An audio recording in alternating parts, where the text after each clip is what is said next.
Saudara, hari ini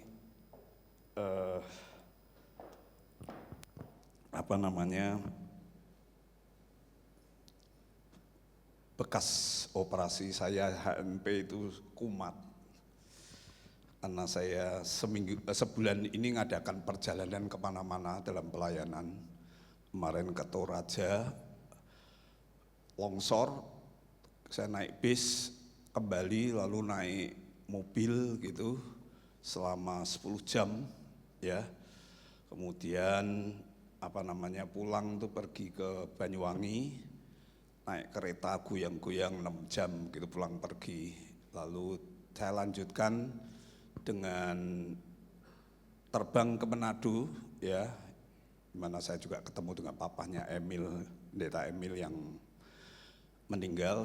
Setelah ketemu dengan saya ini beberapa waktu begitu. Lalu saya lanjutkan pergi ke Bandung, saudara. Tidak ada kereta, tidak ada pesawat, naik kereta begitu, 10 jam lebih. Kemarin pulang langsung saya pelayanan berjeli ke Jogja. Jadi tiba-tiba ini saya kumat, saudara. Ya, kemarin sebetulnya mau tak batalkan, saudara. Aku khotbah, saya jarang membatalkan khotbah ya. Sudah tak buat semua itu, tambah tak buat kok tambah sakit, saya kira tidak kuat, saya pergi ke ortopedi. Kemarin agak diterapi dan ya agak lumayan ya. Doakan saya bisa menyampaikan tema ini dengan baik. Apa saudara? Kembangkan sayapmu. Yuk kita perhatikan dulu.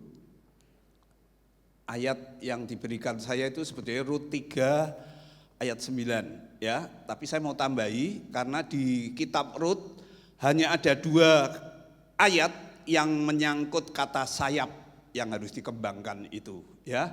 Yang sebelah kiri baca 2 ayat 12, kanan saya maaf, yang kiri saya 3 ayat 9. Yuk sama-sama ya, semua katakan ini ayat pendukungnya, nas dasarnya. Yuk sama-sama, 1, 2, 3. Kiranya Tuhan membalas perbuatanmu, kiranya upahmu sepenuhnya dikaruniakan oleh Tuhan Allah Israel, yang di bawah sayapnya engkau datang berlindung. Sekarang yang sebelah kiri saya, yuk 1, 2, 3. Boas bertanya, siapakah engkau ini? Ia menjawab, aku Rut hambamu, kembangkanlah sayapmu melindungi hambamu ini, sebab engkau seorang yang berhak menebusku. Ya, itu maksudnya apa ya, kembangkan sayap di situ. Baik, di pendahuluan, kalau saudara sungguh tertarik mempelajari kitab Rut, ceritanya pendek cuma 4 pasal begitu saudara. Di situ ada beberapa hal yang menurut saya menarik untuk diperhatikan ya, terutama tentang kitabnya maupun pribadi Rut. Dan hari ini saya juga akan membahas dengan pasangannya pribadi Boas begitu. Rut itu artinya sahabat atau rekan atau partner, bahkan nanti ini partner yang sungguh-sungguh baik dalam bekerja sama dengan orang-orang yang ada di sekitarnya ya. Yang pertama menariknya gini, di seluruh Alkitab hanya 2 nama kitab yang dipakai nama perempuan. 1 Rut, yang kedua itu Esther. Jadi menariknya hanya 1 dari 2 perempuan di Alkitab itu yang namanya diberi nama perempuan ya. Biasanya nama laki-laki, tapi Rut pakai nama perempuan gitu ya. Yang kedua, kalau saudara memperhatikan ceritanya, nanti sebetulnya hidup Rut dengan Naomi mematahkan mitos ya. Mitos itu sesuatu yang dianggap benar padahal keliru. Sesuatu yang keliru tapi dianggap benar begitu ya. Yaitu gini, ada anggapan kan gini, kalau saudara mertua perempuan biasanya itu tidak bisa tinggal serumah dengan mantu perempuan. Kalau sama mantu laki katanya masih lumayan ya, karena mantu perempuan kan diajari sama mamanya yang lain begitu ya, yang caranya beda-beda. Lalu biasanya mertua dengan menantu perempuan itu suka ndak klop, ndak akur, ndak rukun. Coba di sini siapa yang jadi menantu begitu? Lalu dibenderkan, wis pokoknya aku ndak gering kumpul sama menantuku begitu, mesti aku akan cekcok terus. Ndak. Di sini Ruth dan Naomi justru cocok. Nanti saudara lihat di pasal 3 terutama, Naomi yang pertama pasif lalu mulai aktif, kamu jadi skenario bahkan nyuruh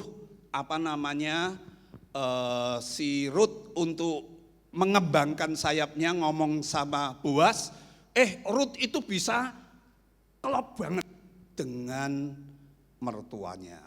Jadi belajar ya, belajar yang punya terutama ibu-ibu terutama ya, yang punya mantu perempuan belajar cocok begitu ya. Saya juga sedang ngajari Shirley, aku mau mantu lagi ya dengan mantuku sekarang yang cocok lah, yang klop begitu lah. Belajar dari kitab Rut begitu ya. Yang ketiga, nanti peristiwa itu Rut itu dikemas dengan latar belakang panen. Hari Pentakosta itu memang aslinya panen, tapi oleh kerja dikembangkan itu hari turunnya Roh Kudus ya. Nanti saat dia dipengirikan bersama dengan Boas ya, sungguh luar biasa ceritanya. Dua-duanya tetap menjaga kekudusan meskipun mereka mempraktekkan satu strateginya Naomi yang menurut saya sangat berisiko untuk melanggar kekudusan Allah. Tapi mereka dua-dua tetap menjaga kekudusan Allah. Wah, ini luar biasa, nanti saya ceritakan sedikit ya. Nah, lalu saya baru ingat ya, di 2 ayat itu memang ada kata sayap, tapi saya ingat ya, kalau dikatakan kembangkan sayapmu, itu maksudnya 2 sayap ya, bukan separuh sayap gitu aja. Kalau separuh sayap ya nanti jomplang, enggak baik ya. Yang harus dikembangkan apa saudara? 2 sayap begitu ya, yang harus dibentangkan, dikepakkan, pokoknya itu sebetulnya maksudnya apa saudara ya. Itu yang saya mau terangkan pada pagi hari ini ya, 2 sayap. Enggak bisa ini. Sorry. Nah, sayap itu dalam bahasa aslinya namanya disebut kanap ya. Sayap itu Ibraninya kanap. Artinya menarik, saya mencoba memahami 2 sayap itu. Yang pertama itu wing of bird ya sayap burung begitu, sayap unggas. Itu sayap-sayap yang kalau saudara suka kuliner tanya sama saya, Pak kalau makan ayam, makan burung, bagian mana yang paling Bapak suka? Saya ngomong sayap ya. Jarang saya makan dada apa begitu yang agak apa begitu. Lalu saya suka ditanyai ya, mereka yang agak higienis medis itu suka ngomong gini, Pak Kaleb keliru, suka kok sayap. Sayap itu bagian disuntik-suntik ya, disuntik-suntik itu justru banyak anunya ndak bagus tuh Pak, milih kempol aja. Ya kadang-kadang saya milih kempol, tapi rasa kempol dengan sayap itu beda saudara ya, lebih gurih yang di sayap gitu, apalagi kriuk-kriuk gitu ya. Nah, ya kadang-kadang kalau makan sebentar ya, tak lupakan lah pernah disuntik-suntik itu, yang penting apa? Yang penting enak. Nah, sayap itu bagian tubuh untuk nanti bisa dia terbang dan mengangkat tinggi, begitu kira-kira dibutuhkan sayap ya. Yang kedua, sayap itu sebetulnya artinya garments atau clothing, pakaian jubah. Orang Yahudi itu pakai pakaian gini kayak saya begini, ada pakaian dalam, ada pakaian jubah.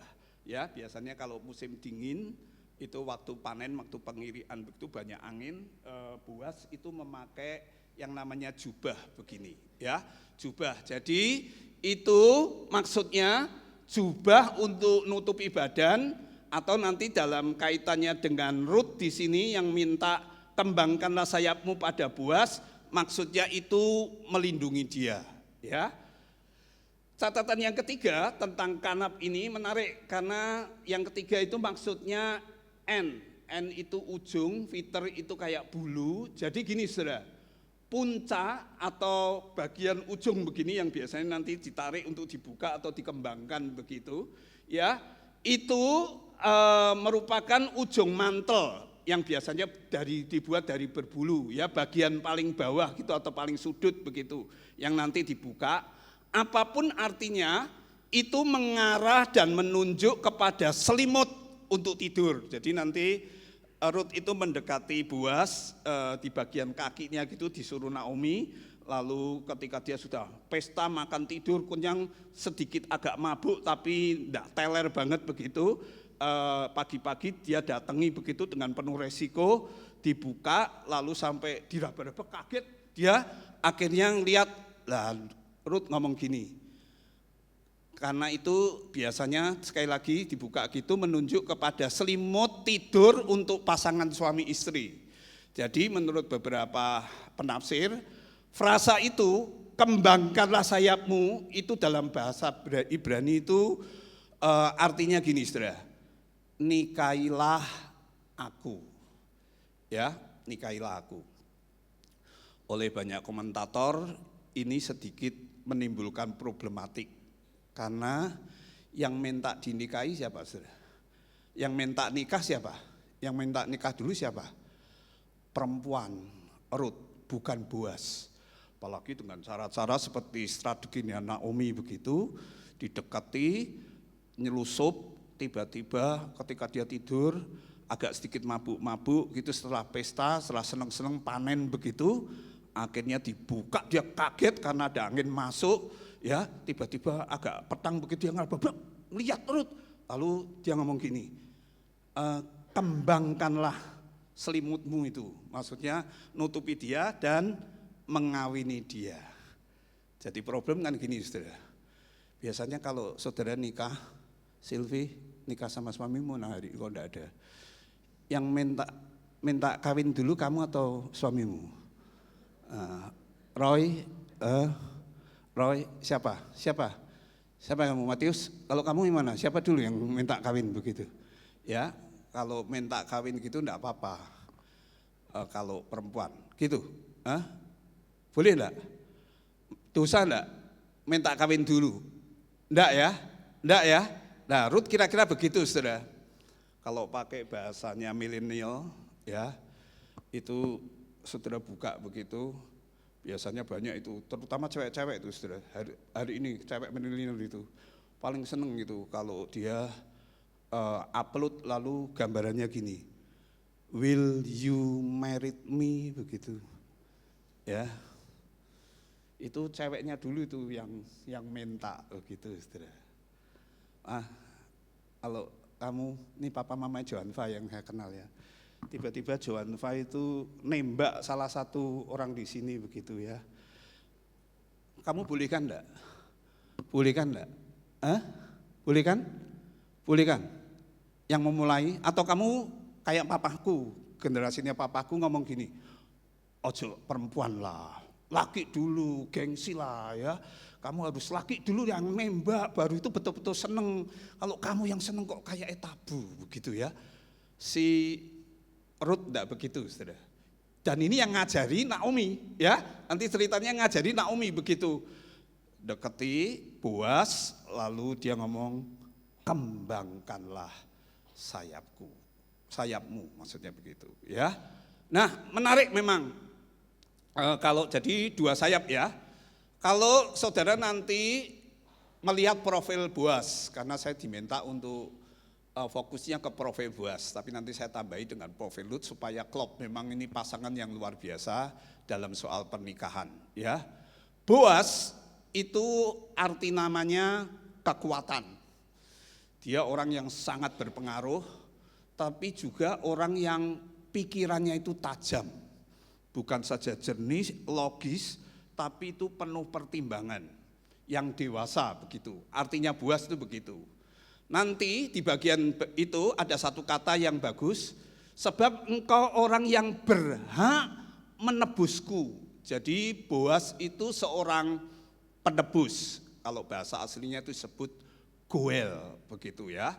Ternyata dia memang seorang yang kaya raya, bukan saja kaya raya, tapi murah hati. Wah ini ya, jarang loh ada orang yang kaya raya, tapi apa? Murah hati. Yang saya kenal loh beberapa orang, ya enggak semua. Orang kaya itu tambah kaya karena dia pedit, saudara. Pelit begitu ya. Semakin dapat, semakin digenggam, jarang dia memberi kepada orang lain. Makanya dia cepat kaya, saudara ya. Dapat terus, jarang keluar ya. Tipikal Boas bukan orang yang seperti itu. Ya, kaya raya, murah hati, dan dia memang kerabat dekat Elimelek. Nah, Elimelek itu suaminya Rut yang sudah meninggal, ya, sudah meninggal. Lalu juga anaknya Mahlon Kion itu meninggal juga, punya menantu dua-dua orang asing, yaitu Opar dan Rut itu, ya. Tapi dalam kaitannya dengan Boas, perhatikan gini, dia adalah sebetulnya kerabat dekat. Ada orang mengatakan dia sepupu. Nah, tetapi dia karena kaya raya berpengaruh, dia mampu apa? Untuk bertanggung jawab. Nah, ini nanti yang akan jadi tema yang saya mau fokuskan. Dan berhak menebus Rut menurut sudut pandang hukum perkawinan Levirat. Ya, jadi dia seorang Goel dalam konteks perkawinan Levirat, yaitu perkawinan orang Yahudi yang gini, saudara. Kalau saya nikah, lalu dengan Shirley begitu, lalu tiba-tiba saya mati, apalagi belum meninggalkan keturunan, ya, orang Yahudi hukumnya wajib. Untuk apa, saudara? Untuk meminta adik saya, ya, meskipun umurnya agak lebih bawah dari istri saya, enggak apa-apa. Yang penting dia bertanggung jawab dan berhak untuk menikahi karena dia saudara kandung saya, untuk menikahi Shirley begitu, ya. Supaya apa? Supaya saya yang nikah dengan Shirley belum punya anak diteruskan keturunannya. Konteksnya kayak begitu. Jadi sebetulnya Boas itu sepupunya Elimelek. Kalau dilihat urut-urutannya, sebetulnya ada yang lebih berhak daripada Boas, yaitu adiknya Elimelek. Dia sepupu.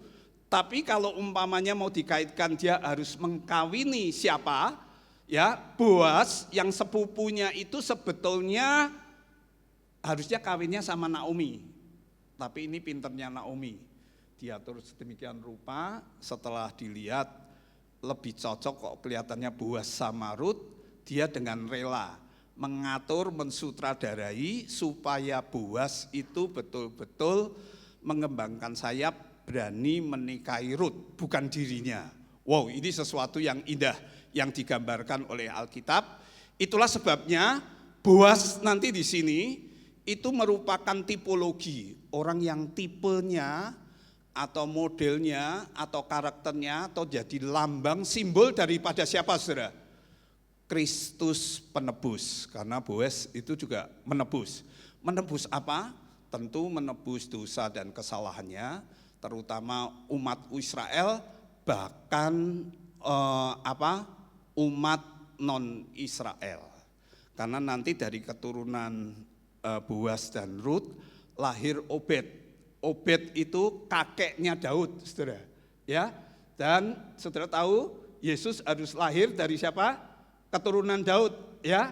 Dan dari situlah sebetulnya orang mengatakan Boas ini pribadi yang sangat luar biasa, takut akan Tuhan, penuh tanggung jawab di dalam mengelola pernikahan, bahkan keluarga besarnya nanti, ya. Itu adalah tipikal Boaz yang menjadi Goel itu, ya. Nah, menarik lagi karena artinya tanggung jawab itu gini, Saudara. Saya disuruh di suratnya itu menyadarkan umat tentang arti tanggung jawab Kristiani. Lalu saya sedikit kembangkan, saya mau mengutip seorang teolog bernama Albert Jidren. Saya senang kutipannya itu betul-betul membuat intisari yang namanya tanggung jawab atau responsibility itu secara prinsip begitu betul-betul intinya itu ditangkap. Responsibility atau tanggung jawab itu apa? Itu artinya gini, my response to God ability, ya. Jadi itu merupakan tanggapanku terhadap apa, Saudara? Kemampuan atau kesanggupan yang sudah diberikan kepada Allah. Jadi orang yang tanggung jawab itu gini, Saudara. Kamu sudah dikasih kelebihan, kekayaan, talenta, nama baik, apa-apa kayak Boaz begitu. Lalu dia merespon dengan penuh kesadaran bahwa dia tahu semuanya itu dari Tuhan. Lalu dia nanti wujudkan dengan cara dia bertanggung jawab dengan pribadinya, tapi juga dengan orang-orang yang menjadi pasangan bahkan keluarganya. Ya, tanggung jawab itu kayak begitu, Saudara. Luar biasa ini. Makanya Abraham Lincoln berkata begini, Saudara. Kamu tidak dapat menolong manusia secara permanen terus-menerus dengan kamu melakukan pada mereka apa yang mereka itu dapat dan seharusnya kerjakan dulu bagi dirinya sendiri. Nah, dari sini sekali lagi ya, saya mau mengajak saudara sadar, saudara dan saya harus jadi orang Kristen yang bertanggung jawab, bukan melempar tanggung jawab. Abraham Lincoln itu seorang presiden yang luar biasa, ya, menjadikan Amerika akhirnya jadi bangsa yang bersatu, yang hebat, yang saling kerjasama, sekarang menjadi kayak superpower dunia itu karena salah satu peran Abraham Lincoln. Itulah sebabnya kalau saya boleh sedikit membandingkan loh dengan program-program usulan Gibran gitu ya, untuk memberi makan gratis begitu kepada bangsa dan rakyat Indonesia yang makmur subur kayak begitu. Saya termasuk salah satu pribadi yang tidak setuju, saudara. Ya, sebagai anak bangsa, caranya mendidik bangsa Indonesia bukan begitu, bukan memberi apa? Makan gratis begitu, saudara. Enggak. Kalau kamu mau jadi pemimpin atau orang yang bertanggung jawab kepada bangsa dan negara ini, menurut saya kalau kamu mau mengembangkan nanti juga di keluarga, orang itu harus dididik. Bertanggung jawab tuh gini, masalah keluarga, terutama masalah keluarga yang kurang mampu, enggak bisa makan, enggak bisa apa, itu pertama-tama yang harus bertanggung jawab siapa, saudara? Yang harus bertanggung jawab siapa, saudara? Hah? Konsep saudara itu loh, kalau saudara tiba-tiba satu kali punya mama, punya papa yang sakit-sakitan, lalu tiba-tiba saudara kerja ya pas-pasan, enggak terlalu kaya, tapi kenyataannya papa mamamu sakit, sudah tua begitu, siapa yang harus bertanggung jawab? Merawat, memelihara papa mama, saudara. Dan anak-anakmu. Siapa? Siapa, saudara? Pak Emil, Pak Edi, atau Pak Kaleb, atau gereja. Heran loh, banyak orang Kristen yang begitu, saudara. Kalau ngalami hal-hal kekurangan yang nyangkut gitu, itu tiba-tiba gini, oh ada gereja itu yang betul, gereja salah satu tugasnya diakonia, melayani begitu. Tetapi seharusnya yang pertama-tama bertanggung jawab siapa, saudara? Ya keluarga itu sendirilah, anaknya lah, ya betul enggak? Sebagai kepala keluarga lah, kamu yang harus bertanggung jawab, merawat apa? itu semua. Kenapa begitu, saudara? Saya kembangkan lagi ya, sayapnya itu sampai ke perjanjian baru. Perhatikan, saudara, perhatikan. Ini ayat yang menurut saya luar biasa ketika saya temukan. Ini kok tidak bisa ya? Bisa ditolong itu? Oh bukan ini. Yang ya ini. Yuk baca dulu semua, nanti supaya saya ngerti maksud saya. Yuk sama-sama baca semua ya. 1, 2, 3. Namun jika ada orang yang tidak memelihara sanak saudaranya, apalagi seisi rumahnya, orang itu apa? Murtad dan lebih buruk daripada orang yang tidak beriman. Saya heran loh kalau ada orang mengaku Kristen lalu tidak bertanggung jawab merawat, memelihara, menafkahi keluarganya. Ya, apalagi kalau dia mampu, saudara. Saya agak heran dan agak mempertanyakan kekristenannya.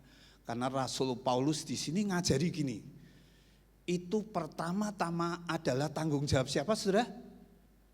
Ya keluarga itu sendiri. Amin, saudara?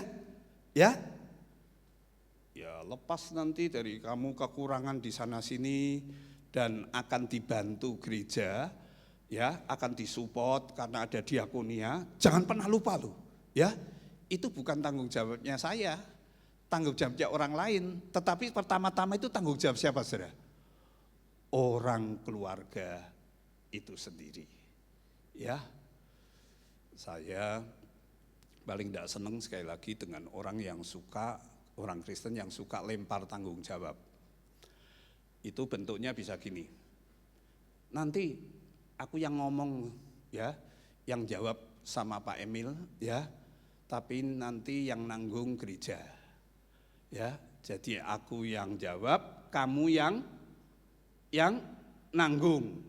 Itu tanggung jawab yang menurut saya keliru, saudara. Ya, aku yang jawab, kamu yang nanggung. Misalnya enaknya ya, itu melempar tanggung jawab kalau begitu. Atau mungkin saudara pernah enggak lihat ya, saya akhir-akhir ini agak prihatin, ada teman, ada saudara kadang-kadang yang di dalam kehidupan tuh bisa gini, saudara.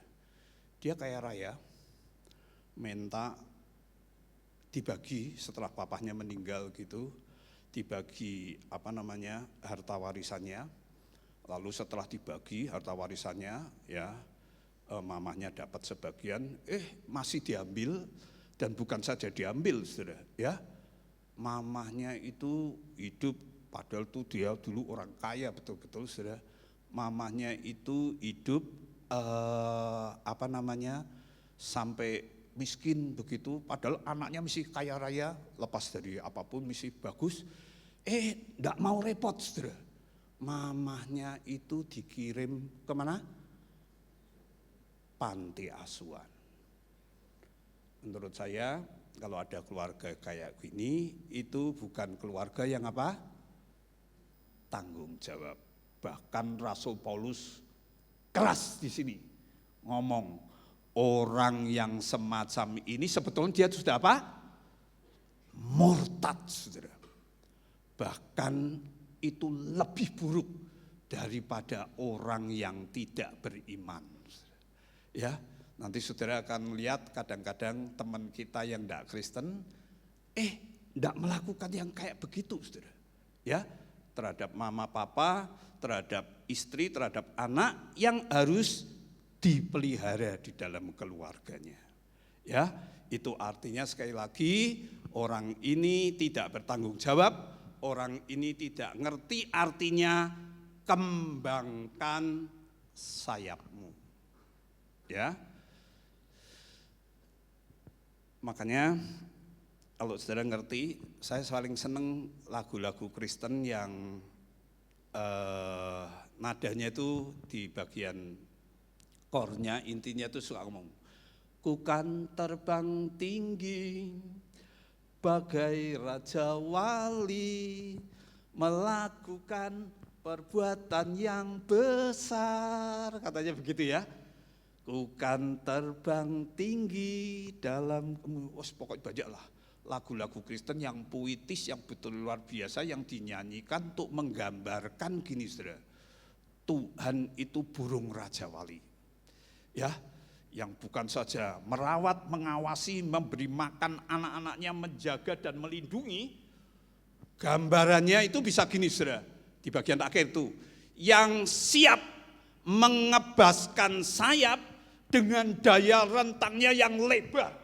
Jadi sekali lagi ya, burung Raja Wali itu kekuatannya ada di sayapnya begitu. Dia akan terbang, dia akan rentangkan setinggi-tingginya begitu. Ya, dalam keadaan apapun, ada badai, ada kesulitan apapun, karena pikirannya dia harus menjaga dan melindungi, memberi nafkah anak-anaknya, dia akan tantang badai itu, saudara. Bukan hanya begitu, ya, bahkan setelah dia terbang, itu dia terbang tidak kenal lelah, saudara. Kadang-kadang istirahat hanya untuk membetulkan sayap-sayapnya begitu, dirapikan begitu supaya ada kekuatan terbang yang lebih tinggi dan yang lebih pindah itu, dan memiliki kekuatan membawa beban berat sekalipun. Saya pernah lihat video Animal Planet begitu, saya kaget saudara, ada burung Raja Wali itu yang membunuh mangsanya dengan cara gini saudara, dia menerkam musang atau anjing atau kelinci yang sebetulnya lebih besar, lebih berat badannya itu daripada dia, ya, tetapi tetap diterkam saudara, dibunuh, dicengkram, dan ketika dicengkram itu dia terbang saudara, ya, dengan sayap yang begitu tertatih-tatih, tapi akhirnya terbang. Guna apa saudara? Guna bisa memakani anak-anaknya itu saudara. Itu gambaran Tuhan yang berjuang demikian sebagai Raja Wali dan menginginkan saudara dan saya itu juga jadi anak Raja Wali. Coba lihat kanan kiri itu anak-anak Raja Wali rohani, coba lihat kanan kiri itu ya. Coba bilang sama kanan kiri, ngomong gini, kamu bukan anak emprit atau anak ayam. Bukan. Bahkan kamu bukan anak burung gereja itu. Saudara tahu enggak? Ya. Gambarannya itu burung Raja Wali, saudara, dan saya itu anak burung Raja Wali. Saudara pernah nangkep burung gereja? Saya pernah kadang-kadang, ya. Saya dulu suka main-main begitu, burung emprit atau burung raja, terutama burung gereja itu, heran itu ya. Kalau saya tangkap lalu saya masukkan ke kandang, kemudian saya deketi begitu saudara, dia akan begini saudara. Lalu apa? Jedek, mati saudara. Syok. Ngadepi kesulitan tuh kayak begitu. Kalau anak Raja Wali enggak begitu saudara. Dilatih sama bapaknya, mamanya. Karena dia anak Raja Wali bukan emprit, ngalami kesulitan apapun dia tetap apa saudara? Terus kembangkan sayapmu, bentangkan, di situ ada badai, di situ ada kesulitan, jangan pernah lelah, terus terbang, makin tinggi, agar bagi badan dia makin terbang tinggi, makin diangkat. Itu demi apa? Meskipun yang diangkat itu berat, itu demi memelihara keluarganya. Luar biasa ya Tuhan kita yang semacam itu. Perlu dipuji, perlu dinyanyikan, luar biasa kalau Tuhan itu mengembangkan sayap. Terakhir sebentar, satu lagi. Nah ini, mana ini kok enggak bisa ya ini? Oh kok sudah simpulan. Belum kesimpulan, bentar. Ada bisa dibantu ini? Oh, ya. Setelah ini apa? Coba ada satu lagi yang Ruth ya. Ada satu lagi ya. Sudah ya. Sebelumnya nah Ruth ya ini ya. Ruth juga begitu sudah. Saya lihat sebelumnya Boas itu mau kawin itu meskipun didatangi dan ditembak terlebih dahulu.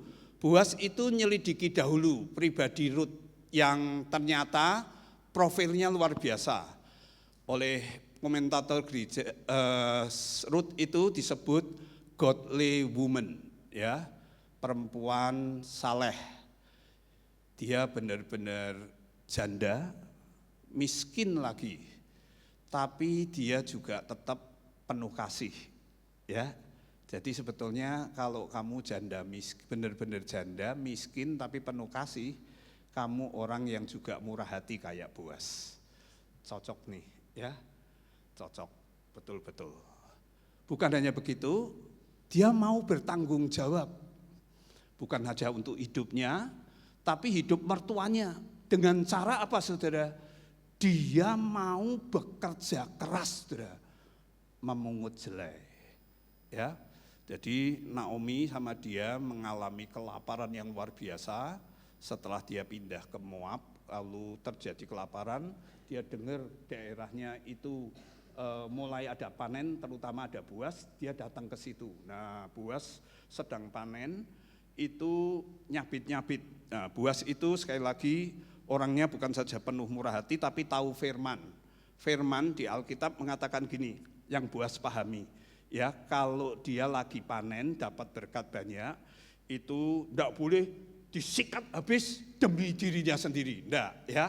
Selalu dia ingatkan berdasarkan Taurat, kamu nyabit jangan sampai ludes habis, tapi sisakan sedikit. Itu untuk siapa? Untuk siapa? Untuk orang-orang miskin. Jadi gandum itu kalau disabit ada sebagian yang namanya jelai. Itu lebih rendah memang, yang biasanya disisakan untuk orang-orang yang tidak punya. Nah, Ruth itu 3 bulan kerja dengan tekun, dengan penuh tanggung jawab supaya dia bisa makan. Supaya dia bisa makan nih mertuanya, ya. Dia dengan sungguh-sungguh itu, ya. Profilnya digambarkan seperti itu. Bahkan dia bukan saja disiplin, dia itu orangnya setia pada Tuhan dan mertuanya. Meskipun dia itu berasal dari bangsa Moab. Sudah tahu ya, bangsa Moab tuh gini, nanti kalau saudara baca Alkitab, itu sebetulnya keturunan anak dari Lot. Waktu Sodom dan Gomora habis, lalu semua orang dibunuh, tinggal anaknya. Nah, Lot itu dengan 2 anaknya tidur di gua, lalu berzina, kemudian melahirkan apa? Bangsa Moab dan Amon itu. Jadi dia rupanya orang Israel sih, tapi sudah keturunan Arab begitu, ya. Nah, orang hitam diduga, ya, juga hitam begitu. Dia termasuk orang kafir. Nanti dalam kisahnya Alkitab, ya, bangsa ini Moab itu bangsa yang terkenal jinah kayak Lot dan anaknya begitu.